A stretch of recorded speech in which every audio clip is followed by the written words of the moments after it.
Good morning, everyone. Welcome. As we wait for everyone to get signed in, you will see a poll up on your screen. If you can take a second to fill that out, that would be great. If you would like, you can also drop into the chat where you're calling in from today. And while we wait, I would like to introduce myself. My name is Madison Burnett. I'm a BCBA and I lead our professional development program, and I'll be supporting throughout the webinar today. In addition to that role, I work alongside other BCBAs on a clinician-led recruitment team, and I'll support in the effort of recruiting quality professionals to join our team. If you are interested in joining MPG, please indicate so in the post-webinar survey at the end of this webinar, or you can email careers@manhattanpsychologygroup.com.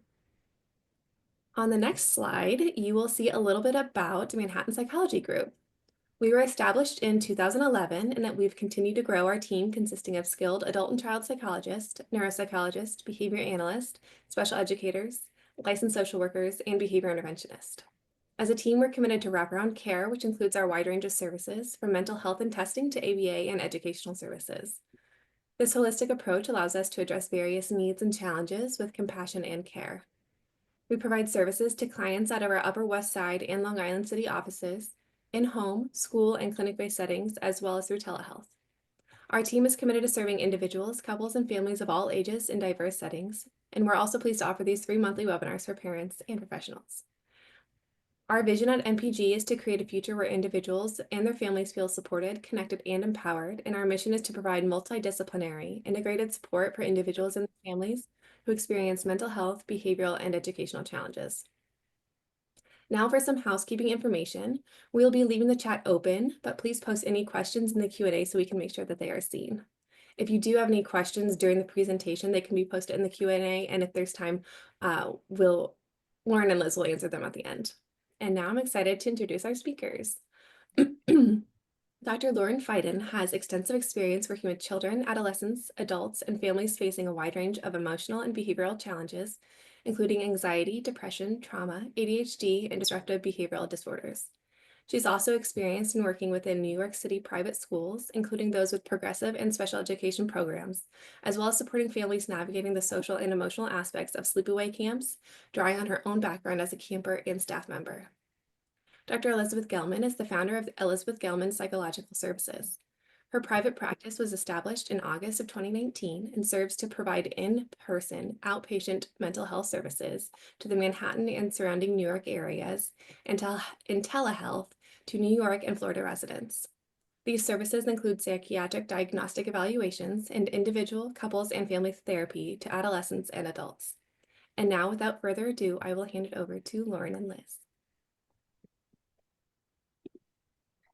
Thank you, Madison, for the introduction. So as we said, we're Lauren and Liz. We're going to go through the agenda really quickly, and then we'll do a little bit more introductions of who we are and what our backgrounds are. So today we're going to start with our introductions. We are going to talk about some goals, the camper experience, common emotional triggers that your campers might experience.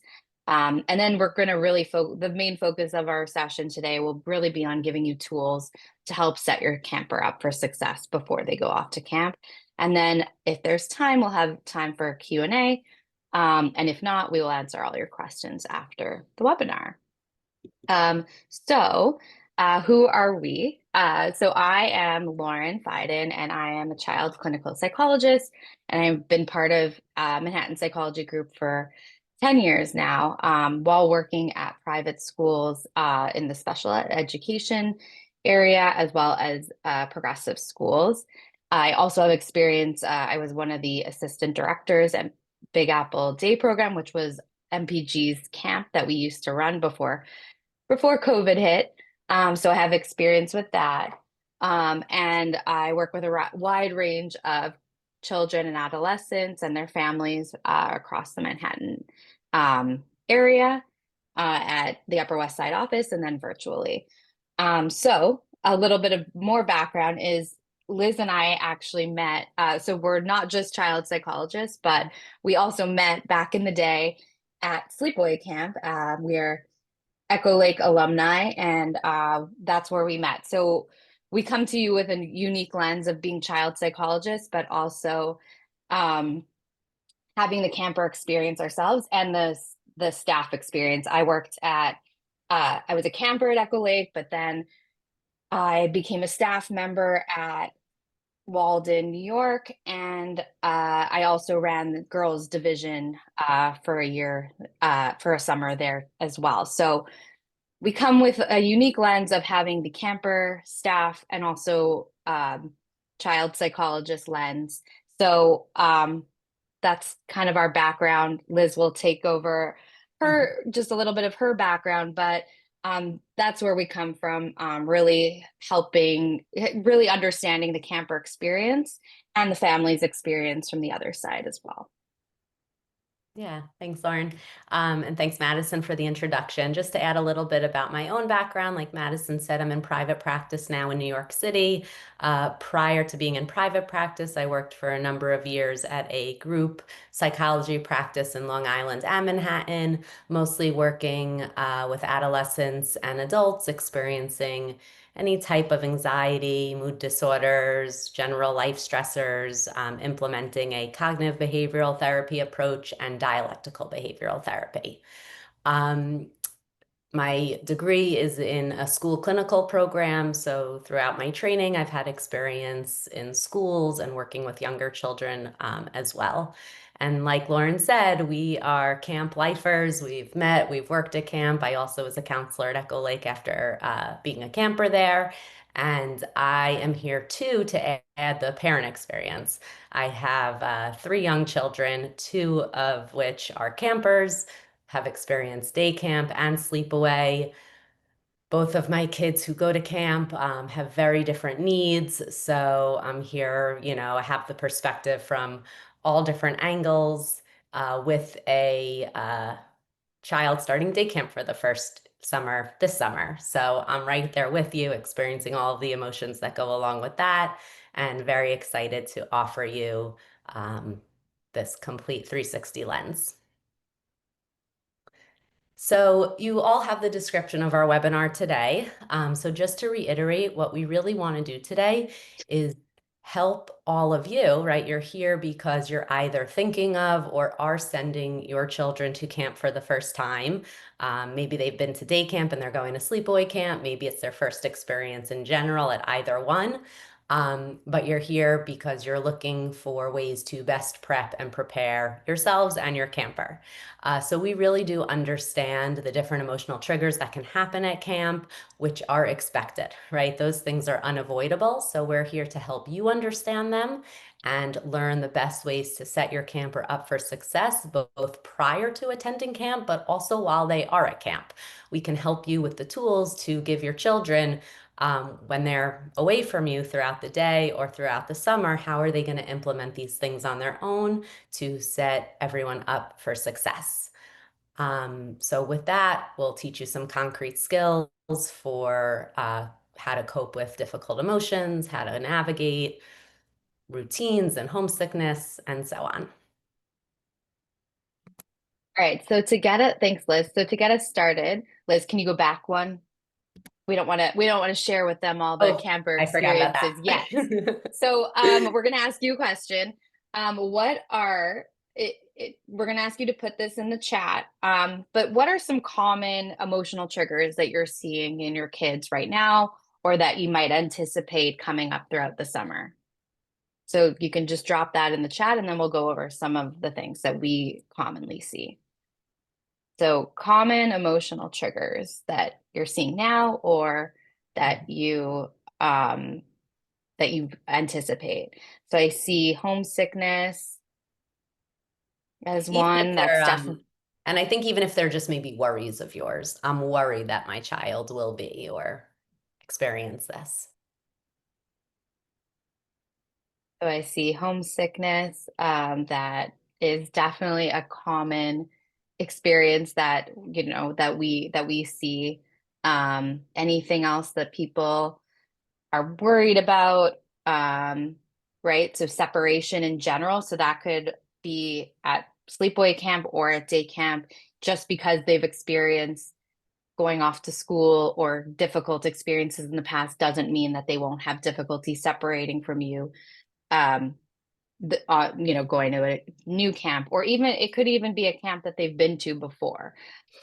So separation, not being able to sleep, that's a great one. Severe homesickness, great. Anything else before we move forward? So I think you've touched on some of the ones that we're going to talk about today. Um, so some common emotional triggers. So navigating a new routine, like we said, just because your kids have been able to navigate the school experience, or maybe going to camp in the past, navigating a new routine is always hard, even for adults. Managing typical peer conflicts. Peer conflict is normal and developmentally appropriate. But how do you help your child manage these conflicts when they arise? Engaging in new activities, right? Going to a camp, they might be engaging in lots of activities that they've never done before. Going off to sleepaway camp, they might just having to sleep in a bed without you is a new experience, new activities. Like you said in the chat, homesickness, separation, hygiene and activities of daily living. So being able, if they go to sleepaway camp, having to shower on their own, having to make sure that they're, doing their daily activities to make sure that they're clean and hygienic. Same thing going to day camp. They might have to change into a bathing suit to, go swimming. So these are all common experiences that might bring up some feelings for you or for your child. And then just dealing with flexibility, changes in routine. I'm thinking about going to camp, and there were days where the rain would come and we couldn't go to our activities. And that some kids really like that. I'm thinking of a sleepaway camp experience where we love to stay in the bunk all day.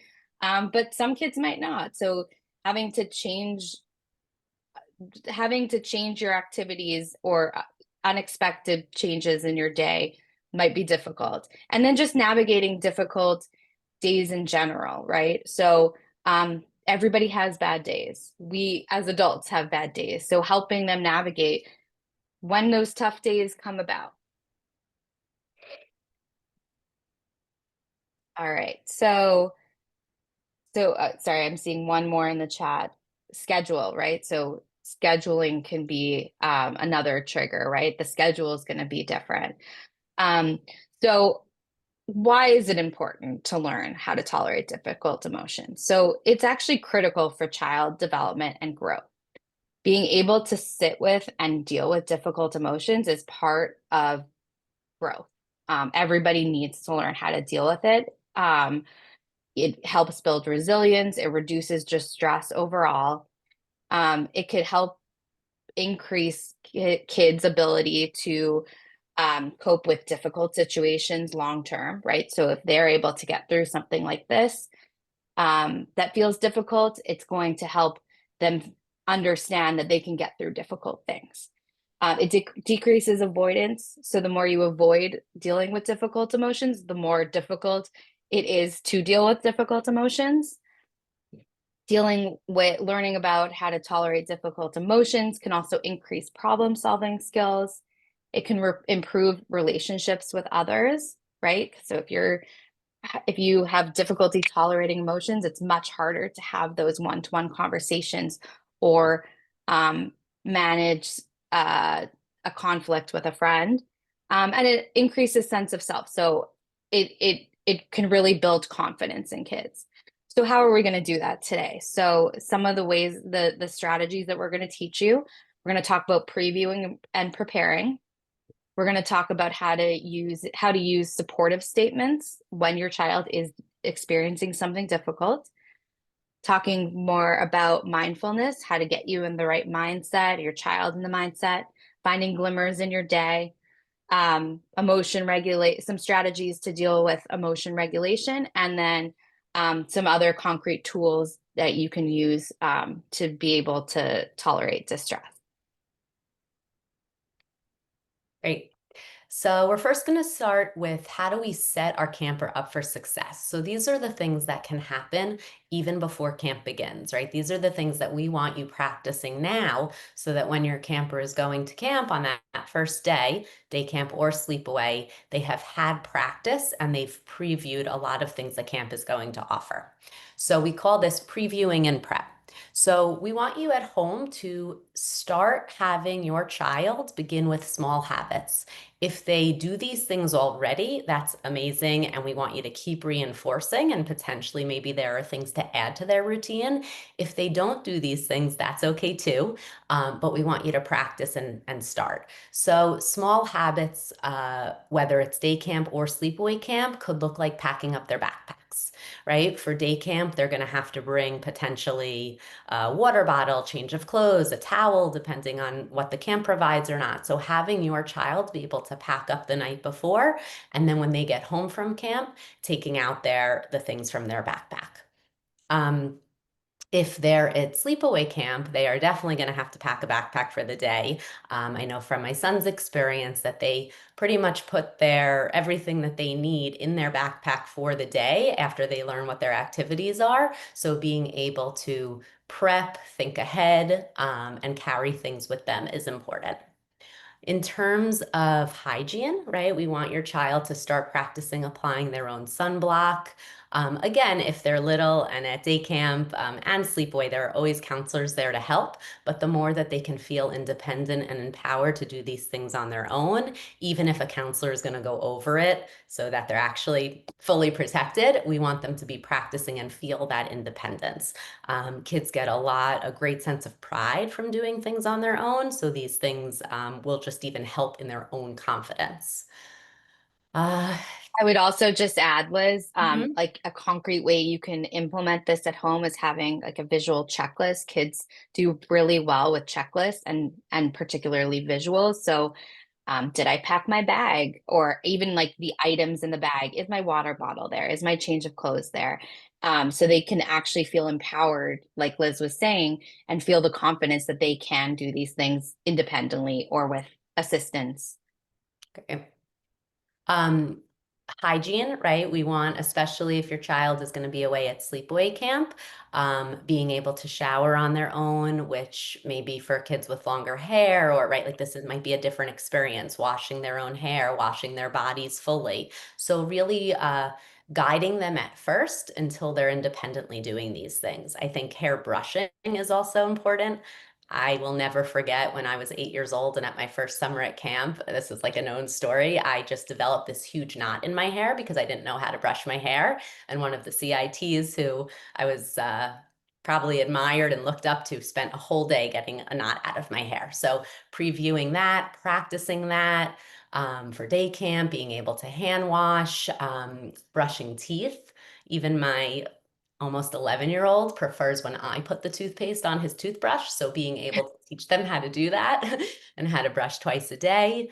Um, and really, making beds, right? All of these things that you can think of that will happen in the bunk. And the camps can provide probably, I'm sure, a list of the things that the kids will be doing, but even being able to make their bed or keep their cubbies neat and straight. So just practicing. I think a lot of guidance and then into some independence with these tasks.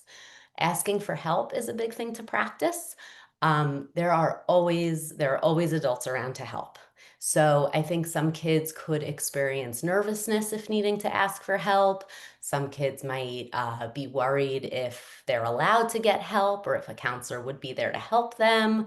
Um, some kids might just want to keep doing something on their own, even if they're not succeeding. So really practicing how to ask an adult or another friend for help. And when we say practice, role playing is a really, really good strategy. So think about situations your camper might be in. Do they not feel well and need to ask to go to the nurse?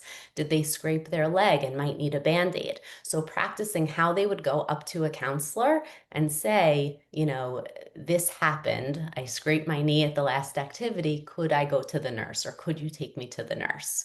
I'm not really sure how to play this game. Can you help me with this or help me learn the rules? Or even I'm feeling really sad right now or upset right now. You know, we're going to talk about labeling an emotion. So can you help me? Um, can you help me with this? Or can you sit with me? I'm not sure how to address my envelope.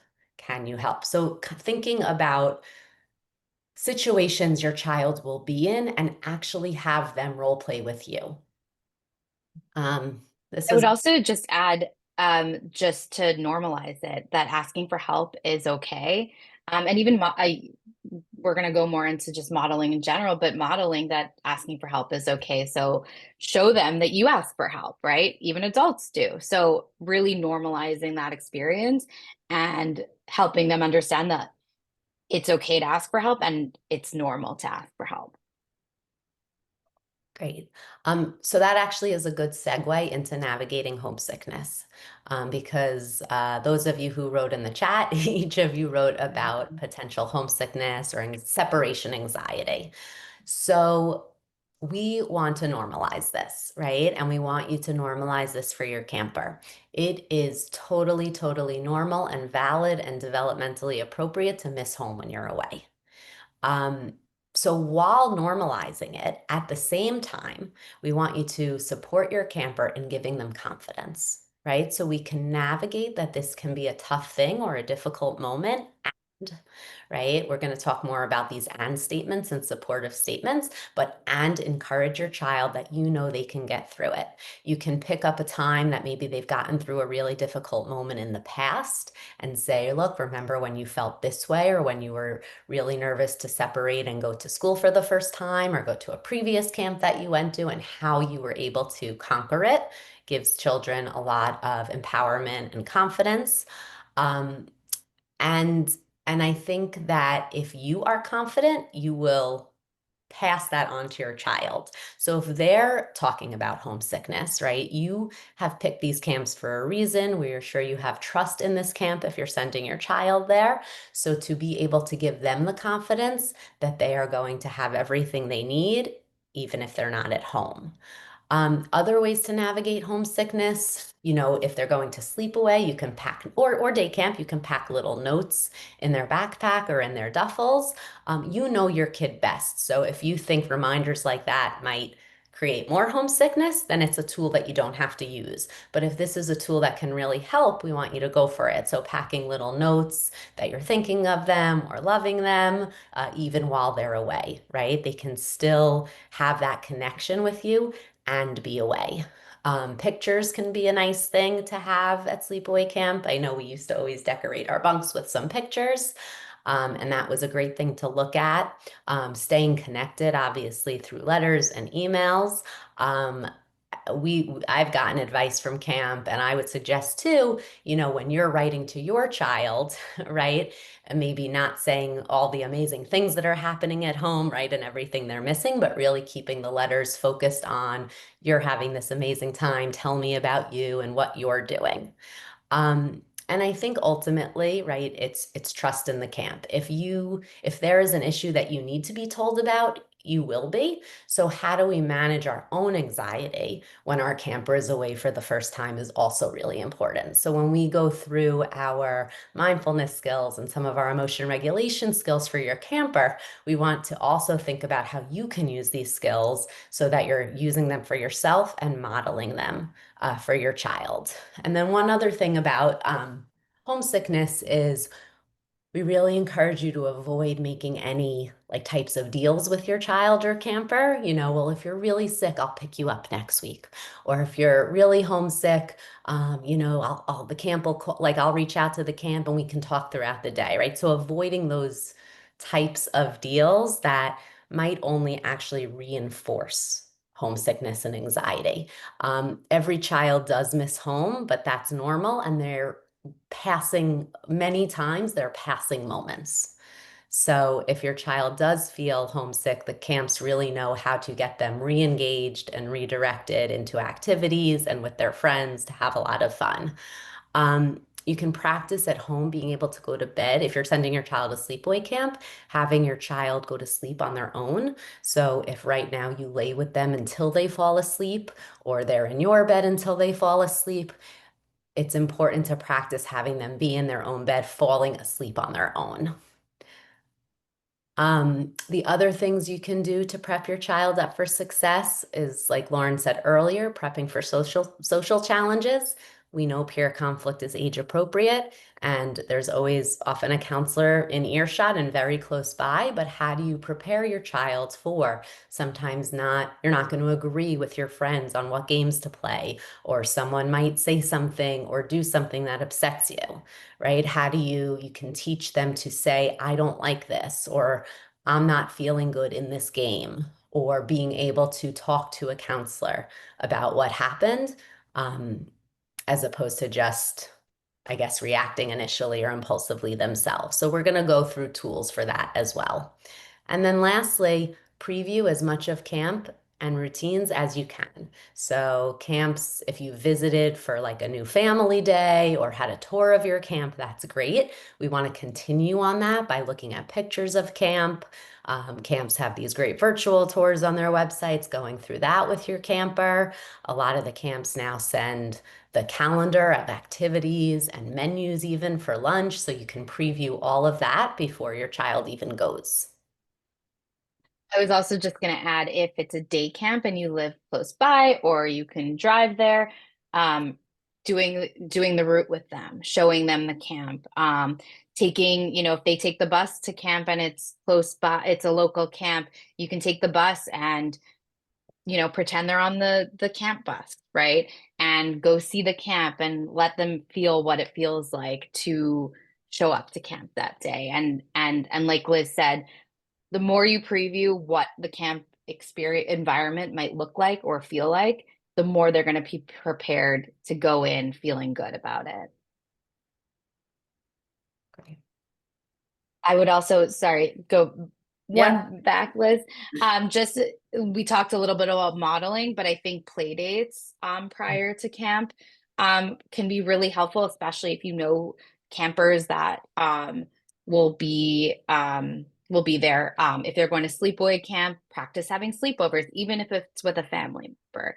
So the more practice you could do, the more you're setting your child up for success. I remember before I went to Echo Lake, there was a girl in our bunk that lived nearby, and my mom set up a play date, and I felt so much better being able to go to camp, knowing that I knew one person already, even though she wasn't my friend yet. It just helps really ease that anxiety and also show that, making new friends can be hard and really exciting at the same time. And I think in addition, So, if you know any, yeah. sorry, if you know any older campers at that camp or families, right, who have sent their kids before, having your child even know that or talk to them or just even know that they're there can be really, really helpful. Okay, next. All right. So Liz talked a little bit about these supportive statements that we want to help prepare you with to give to your children when they are having difficult emotions. So supportive statements in general can teach a child to do that. They can do hard things, right? As caregivers, you naturally want to protect your child. So supportive statements gives the validation that something is hard, and then the confidence, like Liz was talking about, that they can do hard things. Giving supportive statements, and this doesn't necessarily only have to apply to camp. This can apply all year long, right? When they're doing something hard, when they're learning to ride a bike, when they go to a new school, when they meet a new friend, right? So these are all statements that you can consistently use throughout the year with them. It increases resilience, right? So their ability to bounce back from difficult things and their brave behavior. And it's and avoidance can do the opposite. So the more you avoid something, the more it is difficult to conquer those situations. And again, parents want to protect their kids. So often when let your child, if they're scared to go um, to the dentist and you're like, okay, you're right, let's not go to the dentist today, right? You want to protect your child, but what that is inadvertently doing, it's actually increasing that anxiety the next time they have to go to the dentist. So we want to try to avoiding the situation and really help kids conquer their fears. You could go to the next slide. Oh, All sorry. right. So it's basically a combination of validation and confidence. So I see that it's hard for you, and I'm 100% sure you can handle it, right? So you want to validate the fearful experience and let them know that they can do it. You've seen them do hard things in the past. So I know it's scary to go to a new camp, but I know you'll be okay. Or my job is to help you build your independence. It may be difficult to be away from home, and I'm confident that you can manage it, right? So helping, it's understanding how they're feeling about it, because they can feel scared. That's okay. Feeling scared is normal. And I know you can do it, right? Same thing if they're learning to ride a bike. I know it's really hard. I know it's scary. You don't want to fall.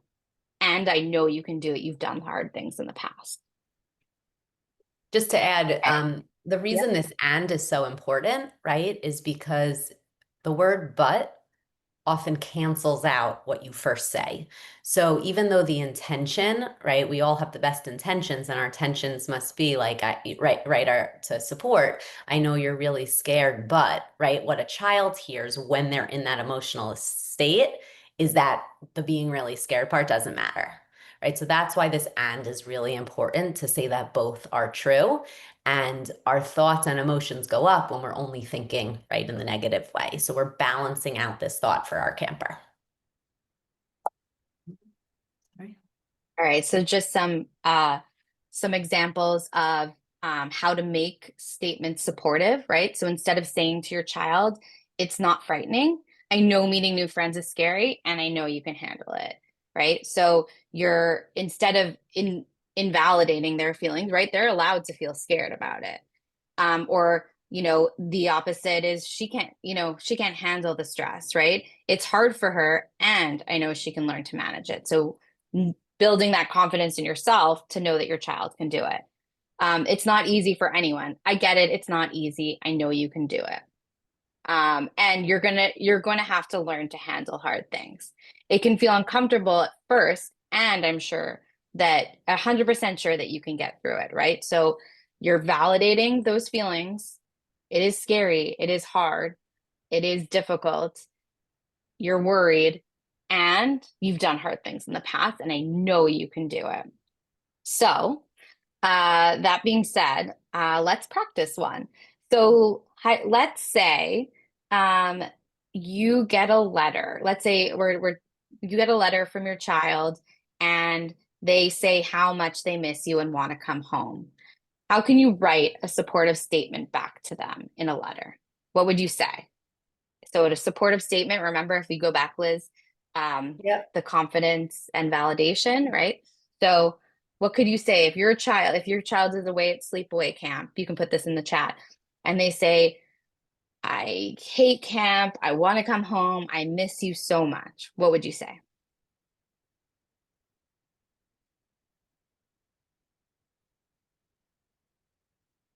Anyone?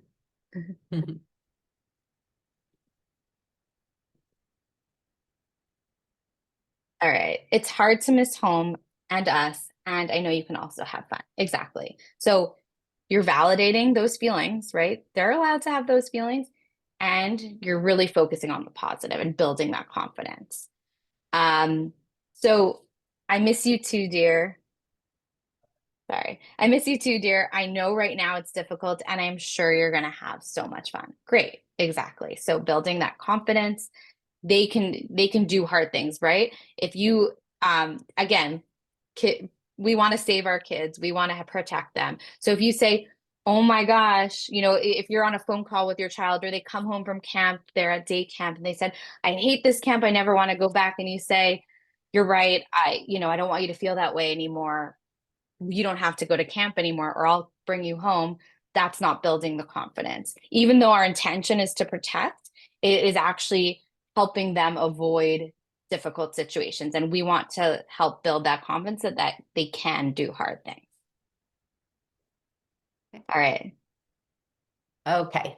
So that brings us to mindfulness, which is one of the tools that we can instill in ourselves, which is super important to model for our own emotion regulation, to model it for our children and to them.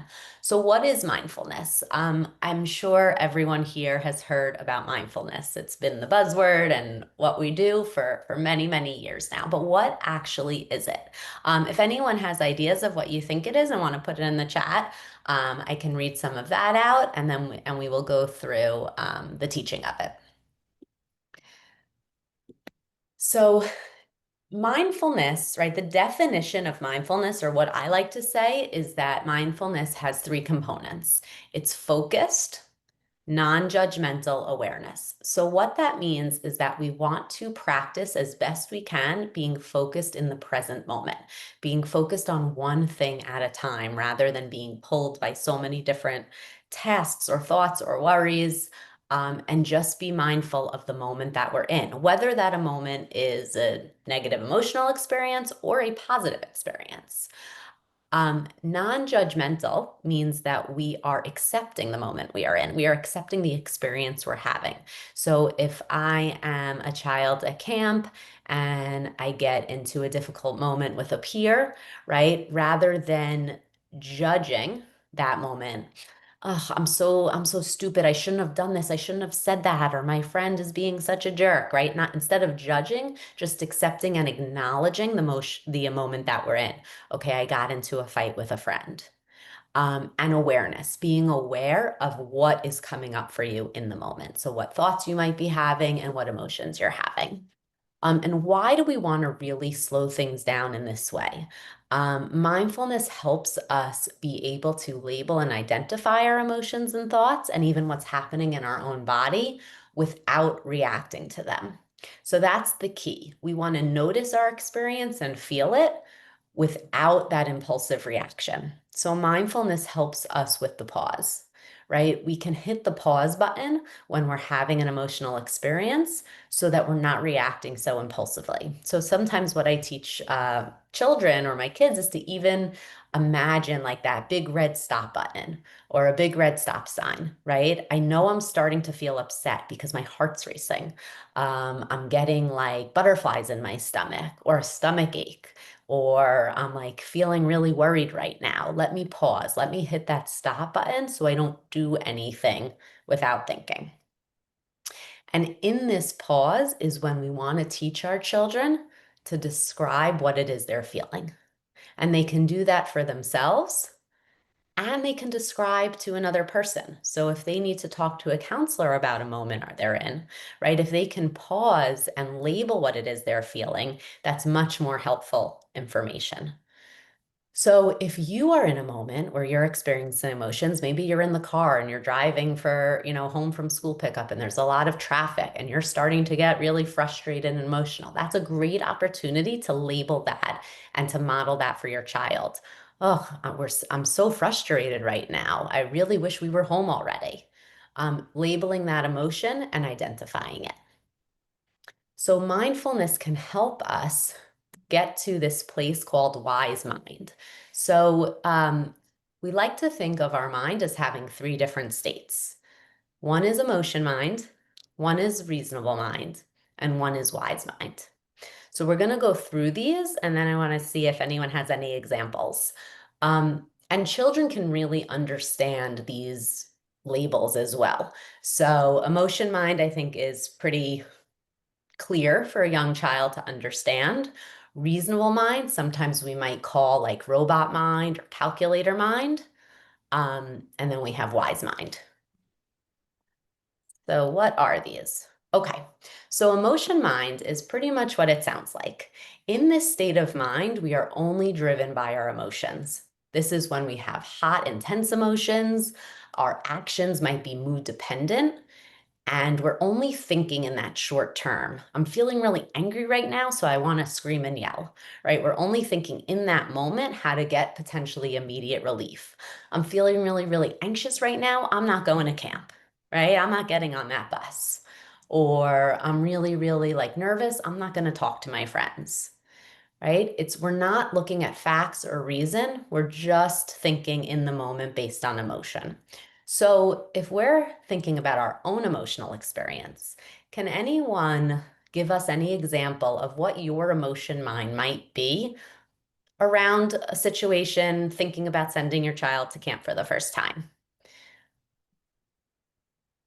You can put it in the chat. One of my emotion mind moments was, oh my gosh, is my child ready? I'm super anxious about him being away. Is he going to be homesick? Is he going to misbehave and like be sent home and maybe he shouldn't go till next summer? Right? That was me thinking like clearly in emotion mind. And if I acted on that, maybe my child wouldn't have had their first summer when they did and had a great experience.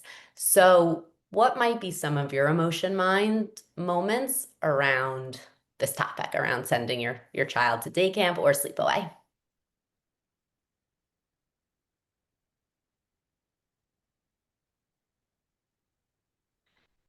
He's It's going going, to be miserable. yeah, right. And if we were to act from that emotion mind, he's going to be miserable.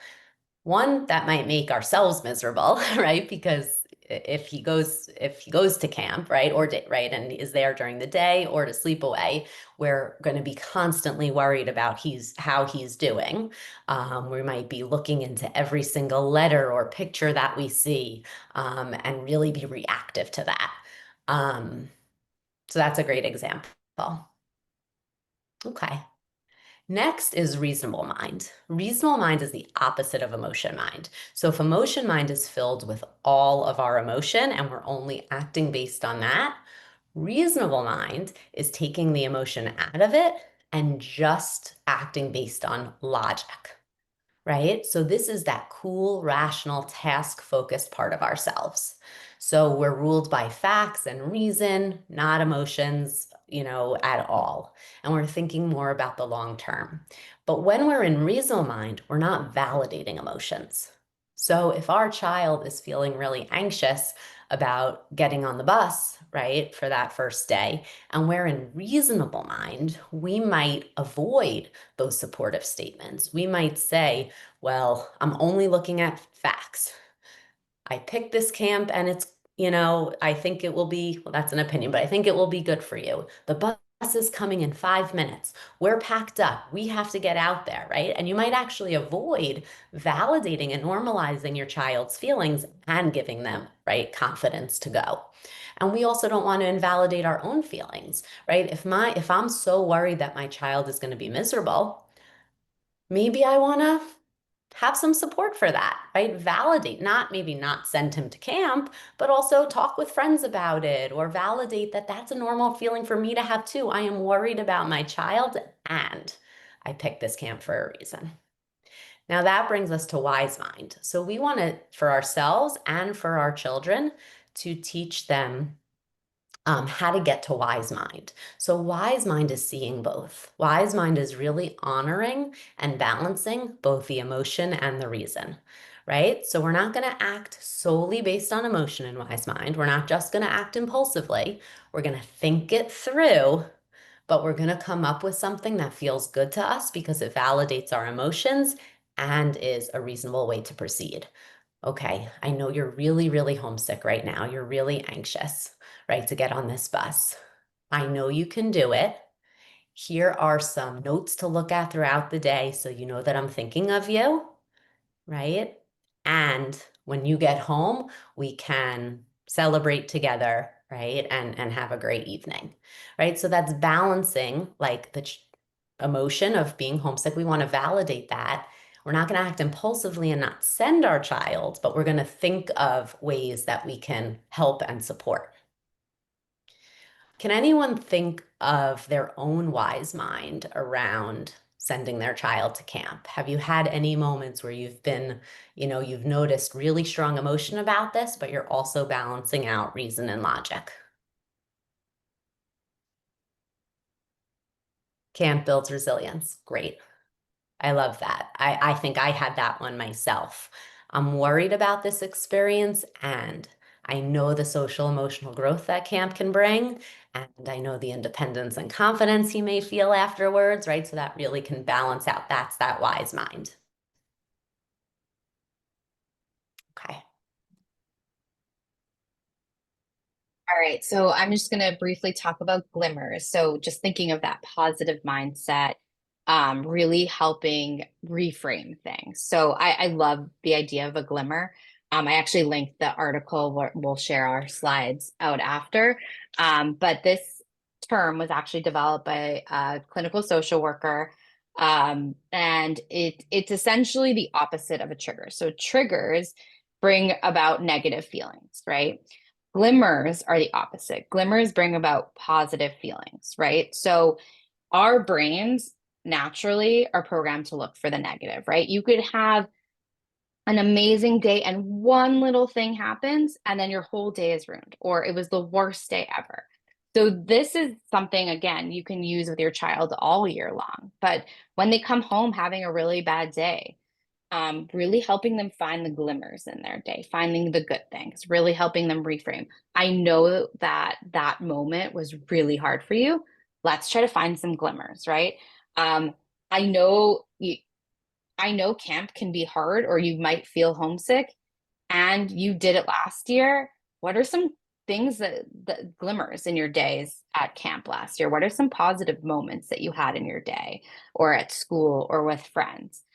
So glimmers are really focusing on the positives. It's focusing on small moments in the day, and it can be found anywhere. It can be found in nature. So like looking at the stars, right? For me, um, just having the sun out this week has brought me lots of glimmers, right? When it's rainy, and maybe someone's glimmer is the rain, right? So you have to find what are things that bring about those positive feelings. And you have to train your brain because we're so programmed to think towards the negative, that we have to retrain our brain to think about the positives in our day. So intentionally, maybe even now for the next few weeks before your child goes off to camp, we're gonna try a new thing at dinner, and we're gonna each name one glimmer in our day. And a glimmer could be something in nature, like I said. It could be a song, right? Like you're having a horrible day and a song comes on that reminds you of, I don't know. It's funny that we're talking about camp, but I was having a bad day the other day. I was in the car and I heard this Ace of Base song, which Liz knows, but that brought me back to my camp days. And so the nostalgic feeling actually helped make my day better. Um, Someone's voice on the phone, right? Someone that is calming, someone that makes you feel good. Go, looking at a stranger and they're smiling at you or saying hello. That's a glimmer in your day. Just little small moments in the day that can bring about those positive feelings. And this is something that you can practice all the time with your kids. But it's helping them shift from that negative mindset, not invalidating it, right? Yeah, that does sound like it was hard. Let's try to focus on the positive moments of your day. Great. Okay, so quickly, we want to also go through some different emotion regulation strategies. Before we go into how to regulate emotion, we just want to go through what the core emotions are. There are others, of course, too, and the function. So every emotion has a function, right? A reason that we have this emotion. And sometimes we feel this emotion when this is really happening. And sometimes we feel these emotions when when these things are not really happening, but our body and our brain are so programmed that it makes us think, right, that these things are happening. So sadness, we often feel when there's a loss or a disappointment, right? Things aren't the way that we've expected, or there's something that we're missing or have a loss of. We feel anger when maybe a goal of ours is being blocked, or you or someone you love are being treated unfairly, right? That makes sense that we would feel anger. Anxiety and fear, we are right designed to feel when we feel like there's a threat to us or a threat to someone we love. Now, this is a big one because I think anxiety and fear can often be felt when there's no actual threat. So this is what I'm talking about when we say like maybe our brain tricks us into feeling these things when there's no actual threat to ourselves, right? So we may be fearful when we have to speak in front of the class, and yet there's no actual right threat to our life or well-being, but very valid to feel that anxiety. Guilt and shame kind of go together. We might feel guilt and shame if we've done something wrong, right? Done something against our values, or shame if there's this feeling of embarrassment that arises if you've done something, right, dishonorable. Now, often we also feel guilt and shame when we haven't done anything wrong. Um, so when these things don't actually fit the facts. When we feel these emotions and we haven't done anything wrong, the regulation tool that we want to teach you and that you can teach your child is opposite action. So if they're feeling sad, right, the urge is to isolate and withdraw.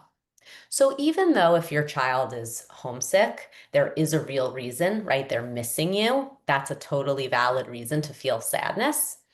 Acting on that urge is not going to be helpful to help regulate their emotion. And counselors are going to be around to help with this. But if the urge is to withdraw and isolate, what we want you to teach your camper is do the opposite. If you're feeling really sad, while that's valid, get active. Socialize with your friends, jump into the activity. Have a the counselors will encourage that as well, because that's actually what's going to regulate sadness.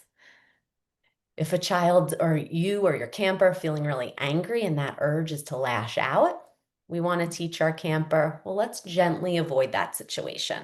Let's be kind until we can problem solve it more effectively. If this camper really got you angry, maybe just gently avoid him or her for a few minutes for the next activity until that anger regulates. If you're having anxiety and fear, which is causing you to avoid, right? You don't really want to try a new activity. You're really afraid. We know, which Lauren has said before, that that avoidance just fuels anxiety and makes you want to avoid more the next time. Teach your camper. Let's try to approach it. There's no real threat here. There's no real danger. So let's see if we can try it or try it in baby steps. And then if you're feeling guilt and shame and you haven't done anything wrong and that urge is to hide, we want you to be open. Go talk to the group, introduce yourself, because there's nothing to feel, right, shameful of. If this opposite action might not actually solve your underlying problem because those emotions do fit the facts, then we can teach our camper problem solving. So when we problem solve, you've probably have seen steps for problem solving before, but we really want to lay it out for our child in ways they can understand. So let's identify the problem here. One of your friends is leaving you out of a group game. Let's think about solutions, and you're feeling really sad. That will help solve the problem and decrease the emotion. So when we problem solve, we also want to look at how is our emotion going to change by doing these things. Once you brainstorm situations, and your child can do this with a counselor, they can do this in their own heads, right? I'm going to talk to my friend. I'm going to tell a counselor. I'm going to start a new game with another friend, right? We can tell them to put that into practice. If it helped, right? If your sadness, decreased, if you got into a new game with a different group or got into that game, right? And you're seeing an improvement, great, it worked. If not, you can try another solution. Maybe I couldn't handle this on my own. It's okay to talk to a counselor for help. So if you can't think of a solutions, or if you tell your child, write this, and they're like, but what am I going to do? I can't solve this. You can always ask for help from a counselor. And that's where that role playing comes in handy. Whoops, sorry. All right. So the last skill we're going to talk about is distress tolerance. So Liz was just talking about how to regulate emotions. But in order to regulate emotions, we need to teach our kids distress tolerance skills, because when your child has high emotions, they're not able to do the problem solving. It's so much harder for them to think clearly. Like if you think about yourself, when you are up here, it is so much harder to think, to rationalize, to solve a problem, to deal with conflict when you're up here. So when you're having those high red zone feelings, we need to teach distress tolerance skills so that they can solve problems, so that they can accomplish a goal. So they need to feel calm in order to be able to do that. I always use my hand kind of as Cool. the brain model. So your hand is the brain, and your thumb are your emotions. These skills, the four fingers up here, these are your executive function skills. So the problem solving, time management, organization, conflict resolution skills. When you are having high emotions, your lid pops off, right? And all you're thinking with is that emotion mind, your emotion regulation, your emotions, right? You're not able to think clearly. So what the Just distress a 5 tolerance, minute warning. so those distress tolerance skills are going to help put your lid back on. So I'm going to quickly go through some skills that we want to teach you. So some of the things that you can teach your child, right? This is a way for them to pause, use some distress tolerance skills, so then they can come back to the problem that they have. So distracting yourself with activities. So word or number puzzles, coloring, music, stress balls, fidgets, taking a walk, playing a game with a friend or a counselor, imagining yourself in a relaxing place. So I know when I have high emotions, thinking about it more is not going to help me. So I need to distract myself. And that might be by moving my body. That might be by talking about another topic or doing something else or imagining myself in a relaxing place. So we can self-soothe by using our senses. So we can look at pictures or scenery, listen to calming music, smell something pleasant. Lavender for me is that calming scent for me.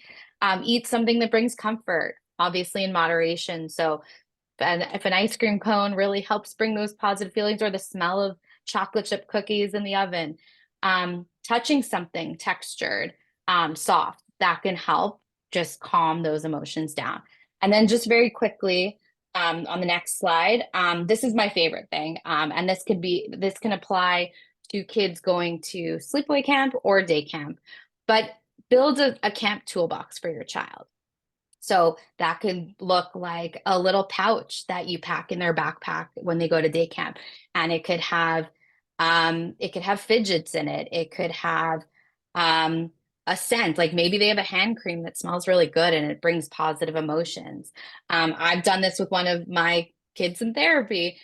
We've created a little booklet of all their strategies and tools, and we laminated it and put it on like one of those 3-ring binders. That could go in the pouch, or a kit with fidgets in it, with journaling, things that can become a toolkit for them when they are away from you, right? Having a visual booklet, like I said, having strategies that work. So I put in one of the breathing techniques there. Having a bracelet that reminds them of you, or if anyone's ever heard of the books The Invisible String or The Kissing Hand, those are perfect books to deal with separation anxiety. And it's just the idea that even if you're not physically there with them, um, you're always with them in their hearts. And then music, I know a lot of kids that go to sleepaway camp have campfire, I think it's called, and Mhm. making a playlist that brings positive emotions. These are all things this camp toolbox or toolkit can go with them anywhere. Can go with them to school. It doesn't have to be a camp thing, but Right. they're away from you. So this And is a just to way to add, help. if you know that your child has things at home that they do to help them, send that. So like my son, um, for sure, when he's dysregulated, his Rubik's cubes and reading a book, things like that, I know calm him down. So he brought all of that to camp. So having this pouch is really great. All So right. With that being said, Madison, take it away.